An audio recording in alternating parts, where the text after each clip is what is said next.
ಉಪನ್ಯಾಸಕ ಬಂಧುಗಳೇ, ತಮಗೆಲ್ಲ ಗೊತ್ತಿರುವ ಹಾಗೆ ಇವತ್ತಿನ ದಿವಸ ಸಂವಿಧಾನ ದಿನ ಅಂತೇಳಿ ನಾವು ಆಚರಣೆ ಮಾಡ್ತಾ ಇದ್ದೇವೆ. ಇಂಥ ಒಂದು ಆಚರಣೆಗೆ ಒಂದು ಜೀವ ಕಲೆಯನ್ನು ತುಂಬಲಿಕ್ಕೆ ವೇದಿಕೆ ಮೇಲೆ ಆಸೀನರಾಗಿರ್ತಕ್ಕಂಥ ಎಲ್ಲ ಶಿಕ್ಷಕರು, ಅದೇ ರೀತಿಯಾಗಿ ಇಂಥ ಒಂದು ಕಾರ್ಯಕ್ರಮ ಪೂರ್ಣ ಪ್ರಮಾಣದಲ್ಲಿ ಯಶಸ್ವಿ ಆಗಬೇಕಂತಂದ್ರೆ ವಿದ್ಯಾರ್ಥಿಗಳು ಬೇಕಾಗತ್ತೆ. ಅಂತ ವಿದ್ಯಾರ್ಥಿನಿ ಎಲ್ಲರೂ ಬಂದಿದ್ದಾರೆ. ಆದ್ದರಿಂದ ಮಧ್ಯದಲ್ಲೇ ವಿದ್ಯಾರ್ಥಿಗಳು ಯಾರು ಮಾತಾಡಬಾರ್ದು. ಹೈಸ್ಕೂಲ್ ವಿದ್ಯಾರ್ಥಿಗಳು ಈ ಕಡೆ ಕೇಳಿ. ಬಹಳ ಮಹತ್ವಪೂರ್ಣವಾಗಿರ್ತಕ್ಕಂಥ ಈ ಒಂದು ಕಾರ್ಯಕ್ರಮ. ಈ ಕಾರ್ಯಕ್ರಮದಲ್ಲಿ ಭಾಗಿಯಾಗಿರ್ತಕ್ಕಂಥ ಗುರುವೃಂದಕ್ಕೆ ಸಂಬಂಧಪಟ್ಟಂತ ಒಂದು ಹೇಳಿಕೆ.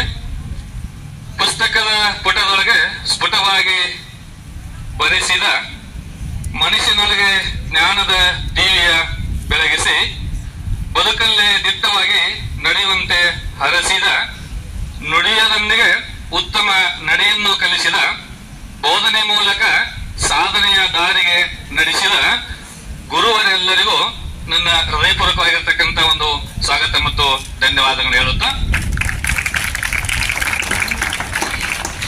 ಇನ್ನು ಮುಂದೆ ಈ ಒಂದು ಕಾರ್ಯಕ್ರಮಕ್ಕೆ ಸಂಬಂಧಪಟ್ಟಂತಹ ವಿಚಾರಧಾರೆಗಳನ್ನ ನಮ್ಮ ತಮ್ಮದೇನೆ ಸರ್ ಅವರು ಯಾವ ರೀತಿ ಹೇಳಪ್ಪ ಅಂತ ಕೇಳಿದ್ರೆ, ಡಾಕ್ಟರ್ ಬಿ ಆರ್ ಅಂಬೇಡ್ಕರ್ ಅವರು ಒಂದ್ ಕಡೆ ಹೇಳ್ತಾರೋ, ಇತಿಹಾಸವನ್ನ ಮರೆತವರು ಇತಿಹಾಸವನ್ನು ಪುನಃ ಸೃಷ್ಟಿ ಮಾಡಲಿಕ್ಕೆ ಆಗೋದಿಲ್ಲ ಎಂಬ ಒಂದು ಉದ್ದೇಶದಲ್ಲಿ ತಮ್ಮದೇನೆ ಸರ್ ಅವರು ಈ ಒಂದು ಸಂವಿಧಾನಕ್ಕೆ ಸಂಬಂಧಪಟ್ಟಂತ ಸಾಕ್ಷಿ ಆಧಾರಗಳನ್ನ ಇಸ್ವಿಗಳ ಸಹಿತ ಪ್ರಮುಖ ವ್ಯಕ್ತಿಗಳ ಹೆಸರನ್ನು ತೆಗೆದುಕೊಂಡು ಅವರು ಅಂತ ಒಂದು ವಿಷಯವನ್ನ ಪೂರ್ಣಗೊಳಿಸಿದ್ದಾರೆ ಅಂತ. ಇನ್ನು ಮುಂದೆ ಇಂಥ ಒಂದು ಕಾರ್ಯಕ್ರಮವನ್ನ ನಾವು ಯಾಕೆ ಆಚರಣೆ ಮಾಡಬೇಕು ಅಂತ ಮತ್ತು ಶಾಲಾ ಕಾಲೇಜುಗಳಲ್ಲಿ ಯಾಕೆ ಆಚರಣೆ ಮಾಡಬೇಕು, ಅದಕ್ಕ ಒಂದು ನಾಣ್ಣುಡಿ ಬರ್ತದ, ಬೆಳೆಯುವ ಸಿರಿಯನ್ನ ಮೊಳಕೆಯಲ್ಲಿ ಕಾಣುವಂತೆ. ಈಗ ಈ ಒಂದು ದೇಶದ ಸಂಪತ್ತಿನ ಒಂದು ಆಧಾರ ಸ್ತಂಭ ಮತ್ತು ಮೊಳಕೆಯ ಸ್ಥಾನದಲ್ಲಿರ್ತಕ್ಕಂಥ ವಿದ್ಯಾರ್ಥಿಗಳಾದ ತಾವು ಎಲ್ಲಾ ವಿದ್ಯಾರ್ಥಿಗಳಲ್ಲಿ ನಾವು ಈ ಸಂವಿಧಾನದ ಅರಿವನ್ನು ಮೂಡಿಸಬೇಕಾಗತ್ತೆ. ಯಾಕೆ ಮೂಡಿಸಬೇಕು ಅಂತ ನೀವೆಲ್ಲರೂ ಪ್ರಶ್ನೆ ಮಾಡಿದ್ದಾರೆ. ಇವತ್ತಿನ ವಿದ್ಯಾರ್ಥಿಗಳು ನಾಳಿನ ಪ್ರಜೆಗಳಾದ ಅನಂತರ ನಿಮಗೇನಾಗತ್ತಪ್ಪ ಅಂತ ಕೇಳಿದ್ರೆ, ಈ ರಾಷ್ಟ್ರದ ಕುರಿತು ಮತ್ತು ರಾಜ್ಯದ ಕುರಿತು, ರಾಜ್ಯ ಹಾಗೂ ರಾಷ್ಟ್ರದಲ್ಲಿ ಇರಬಹುದಾಗಿರ್ತಕ್ಕಂಥ ಕಾನೂನುಗಳ ಕುರಿತು ಹಾಗೂ ಸರ್ಕಾರಗಳ ಕುರಿತು, ಅಧಿಕಾರದ ಕುರಿತು ಸಂಪೂರ್ಣ ಮಾಹಿತಿಯನ್ನ ಪಡೆದುಕೊಳ್ಳಕ್ಕೆ ಸಾಧ್ಯತೆ ಐತಿ. ಆ ಸಾಧ್ಯತೆ ಯಾವ್ದ್ರ ಮುಖಾಂತರ ಐತಪ್ಪ ಅಂತ ಕೇಳಿದ್ರೆ, ಇಂಥ ಒಂದು ಸಂವಿಧಾನವು ಹಾಕಿಕೊಟ್ಟಂತ ಒಂದು ದಾರಿಯಲ್ಲಿ ಅಂತ ಅನ್ನೋದನ್ನ ನಾವು ತಿಳ್ಕೊಳ್ಬಹುದು. ಇನ್ನ ಈ ಕಾರ್ಯಕ್ರಮ ಆಚರಣೆ ಮಾಡ್ತಕ್ಕಂತ ಒಂದು ಸಂದರ್ಭದಲ್ಲಿ ನಾವು ಡಾಕ್ಟರ್ ಬಿ ಆರ್ ಅಂಬೇಡ್ಕರ್ ಅವರ ವಿಚಾರಧಾರೆಗಳನ್ನ ದೇಶದ ತುಂಬ ಬಿತ್ತರಿಸಬೇಕಾಗತ್ತೆ. ಅಂತ ವಿಚಾರಧಾರೆ ಏನಪ್ಪ ಅಂತ ಕೇಳಿದ್ರೆ, ಸ್ವತಂತ್ರ ಪಡ್ಕೊಂಡ ನಂತರ ಭಾರತ ದೇಶ ಆಡಳಿತವನ್ನ ಯಾವ ರೀತಿಯಾಗಿ ನಡೆಸಿಕೊಂಡು ಹೋಗ್ಬೇಕು ಮತ್ತು ನಡೆಸಿಕೊಂಡು ಹೋಗ್ಲಿಕ್ಕೆ ಇರತಕ್ಕಂತ ಆಧಾರ ಯಾವುವು, ಆಮೇಲೆ ಯಾರು ಆಡಳಿತವನ್ನು ನಡೆಸಿಕೊಂಡು ಹೋಗ್ಬೇಕು ಮತ್ತು ಹೇಗೆ ನಡೆಸಿಕೊಂಡು ಹೋಗಬೇಕು ಎಂಬ ಎಲ್ಲಾ ವಿಚಾರಧಾರೆಗಳನ್ನ ಡಾಕ್ಟರ್ ಬಿ ಆರ್ ಅಂಬೇಡ್ಕರ್ ಅವರು ತಮ್ಮ ಸಂವಿಧಾನದ ಅಡಿಯಲ್ಲಿ ಪೂರ್ಣ ಪ್ರಮಾಣದ ಮಾಹಿತಿಯನ್ನ ಒದಗಿಸಿರುತ್ತಾರೆ ಅಂತ. ಇನ್ನ ಇಂಥ ಒಂದು ಕಾರ್ಯಕ್ರಮವನ್ನ ಯಾವಾಗಿನಿಂದ ಮತ್ತು ಯಾರು ಪ್ರಥಮ ಬಾರಿಗೆ ಪ್ರಾರಂಭ ಮಾಡಿದರು ಎಂಬ ಪ್ರಶ್ನೆ ನಿಮಗೆ ಕಾಡ್ತಿರ್ಬೋದು. ಯಾವಾಗ ಅಥವಾ ಯಾರಿಂದ ಅಂತ ಕೇಳಿದಾಗ ನೋಡಿ, ಅಕ್ಟೋಬರ್ 15,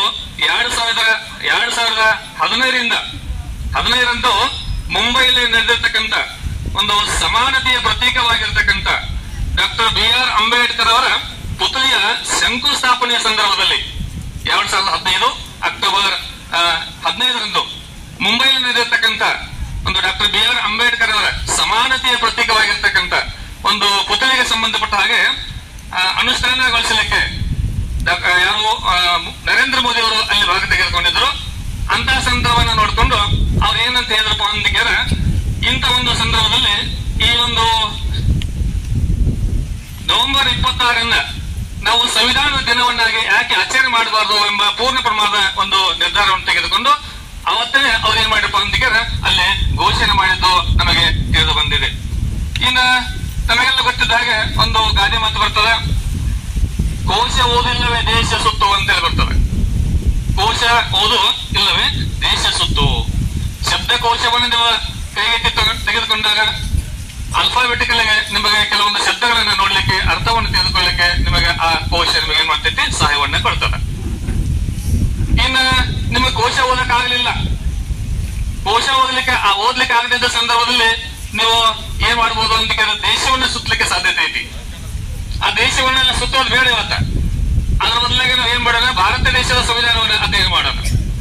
ಸಂವಿಧಾನವನ್ನು ಅಧ್ಯಯನ ಮಾಡ್ಕೊಂತ ಹೋಗ್ತಕ್ಕಂತ ಸಂದರ್ಭದಲ್ಲಿ ಈ ಸಂವಿಧಾನದಲ್ಲಿ ಅಳವಡಿಸಲಾಗಿರ್ತಕ್ಕಂಥ ಬೇರೆ ಬೇರೆ ದೇಶಗಳ ಒಂದು ತತ್ವಗಳಾಗಿರ್ಬೋದು, ವಿಚಾರಧಾರೆಗಳಾಗಿರ್ಬೋದು, ಅಥವಾ ಗುರಿ ಉದ್ದೇಶಗಳಾಗಿರ್ಬೋದು, ಅಂತವುಗಳನ್ನ ಭಾರತ ದೇಶದ ಸಂವಿಧಾನವನ್ನು ಅಧ್ಯಯನ ಮಾಡ್ತಕ್ಕಂಥ ಒಂದು ಸಂದರ್ಭದಲ್ಲಿ ತಮಗೆಲ್ಲರಿಗೂ ಗೊತ್ತಾಗ್ತದೆ.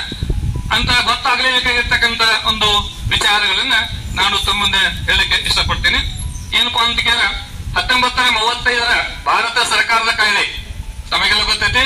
ಪೌರ್ಣಿಕೆಯಲ್ಲಿ 10ನೇ ವರ್ಗದ ವಿದ್ಯಾರ್ಥಿಗಳು ಅಧ್ಯಯನ